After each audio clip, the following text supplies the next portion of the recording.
Greetings, everybody.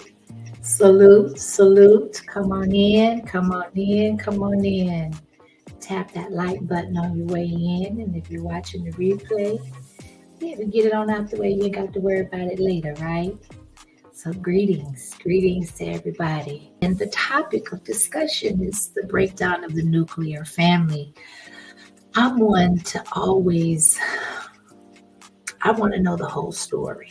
I want to know not just why we are here, but how did we get here? Because you can't really formulate or make logical analysis for solutions if you really don't know the origin or the history of how we got to this point currently, right? And the nuclear family, I see Bolo commented already, and he said it's everything. It is everything. That's why there has been such fervor for that to be disrupted, for the nuclear family to be dismantled, for it to disintegrate. And it's been very methodical, extremely methodical. And I'm hoping that more people at least tune in, if not on the live, on the replay, because this affects everybody. You look at the rap music, you look at just the music industry as a whole, how we've been desensitized to women not being modest anymore. I remember there was a time where there were women that would walk into a public place, whether it was a grocery store, a mall, somewhere where there were other families. We're not talking about hookah bars or clubs where there were specifically geared toward adults, but we're talking about family-oriented and structured environments, like even theme parks like Disneyland, things of that nature. And people used to be mortified, or they used to be personally offended when women carried themselves and dressed in a fashion to where they showed pretty much everything they had to offer through their clothing and left nothing to the imagination. And now it's like you even have grandmas and great grandmas walking around with these tight-fitting, joggers on, workout pants, tights. There used to be such a thing as slips under dresses. There is no such thing anymore. You see through people's dresses, and I have sons, and personally, I get really irritated and offended because it's everywhere. I don't care where you go, it's everywhere. And there's a natural proclivity for males to look. You can't blame them, but why is it that we have to advertise to people we don't even know, to share something so personal and so valuable, or should be valuable? Because collectively, there doesn't seem to be a lot of value in that either. But leaving something to the imagination is what my generation always classified it as being, or they would say, you don't have to give all your business away to people that you'll never see again. What is the purpose? So what is there when you finally do get into that situation or that position where you want a family, or you want to present yourself in a manner for a particular mate that you have your eyes or your attention on, but because you've given all your secrets away prematurely, you've left nothing to the imagination, that mate may not look at you the same. They may not want you the same. It may not be reciprocated on an even playing field because there's no chastity. There's nothing that you found or find valuable to the point where it's okay to share something, to save something to share with that person that deserves it or that earns it or that, has earned that spot in your life that you can be vulnerable with and share those things with. Why walk outside and share it with the world?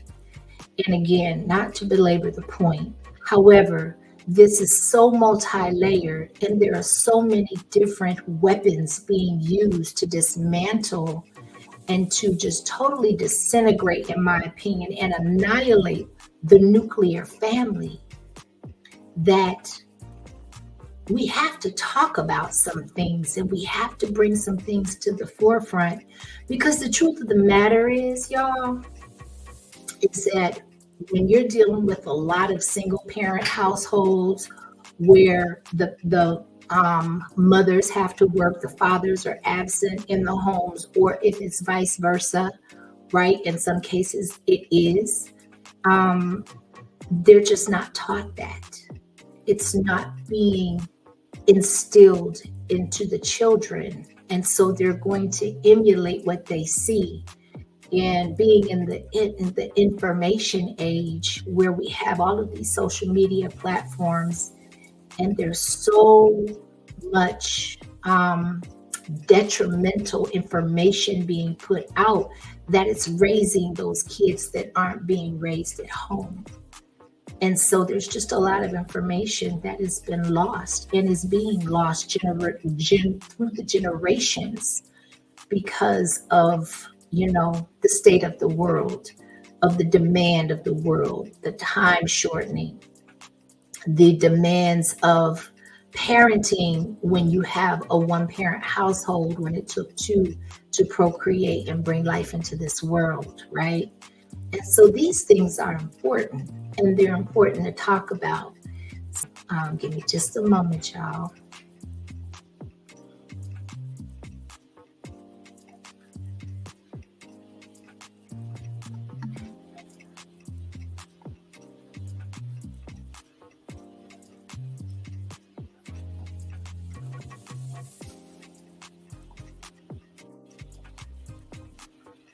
We were taught to demand things from you to prove your manhood that the white power structure systematically kept you from getting.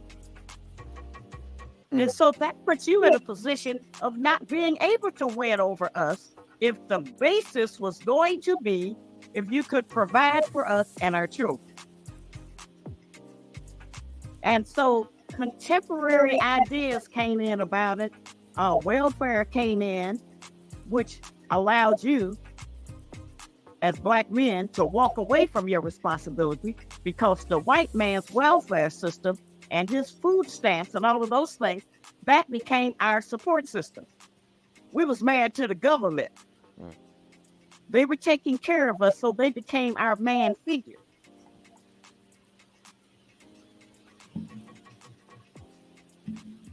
Oh, y'all, my mouse is cutting up. Hold on a second. Ooh. Now, what is this?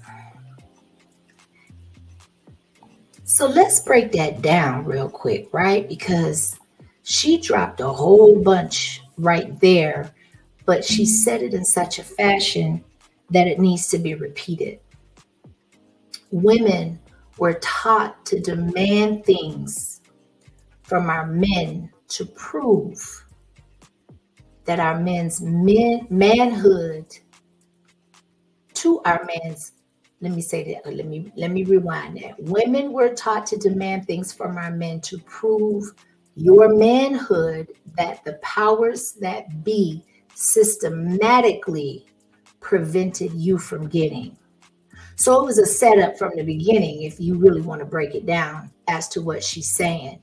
So it was intentionally constructed to where the women our natural proclivities and our natural instincts would ask and require certain things of our mate, of our male mates, right?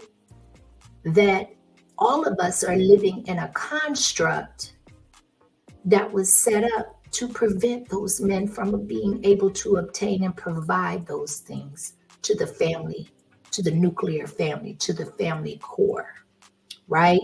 And so to me, it's sad, but it's true. And we can't ignore that. And then you have to add to the insult to injury. We are living in a time where women, it seems very easy for women to disrespect our men. Okay, so if they're getting it from the system, they're getting it from the government, their hands are tied, it's not set up for them to be successful, but to fail. The odds are against them, and you have no peace at home, or you have no place to call home because you lack that family unit, or you lack that is God gifted. That is by design by God. And so when that is amiss, guess what? There's something missing. It's hard, if possible, to serve God's purpose for your life when what He designed for us is not in its natural order of things, right? And so to me, that's like super, super important. We, when it came to it being systematic, look at all the different avenues it came from. So it stems from the government, the welfare programs, where they provide Section 8, they provide food stamps, they provide medical benefits to those that may, and the requirement is that they can't be a father in the home. So the government is the father. The government has become your man because that's your provider. And so therefore they have the power to tell you what to do, or they'll withdraw those, what you call benefits. We have not been in a situation where we have elders, where we have big mamas, where we have people that even are willing to sit down and have these discussions and have these conversations. Nobody's interested, or I won't say nobody, many are not interested because it doesn't yield immediate satisfaction or gratification. And we're living in a microwave ready society where everything here and we want it now. We don't care about 5 minutes from now. And so we're breeding an environment and a culture of single mothers, and we're talking 70%. So we want to put a number on that. We're speaking of 70%, right?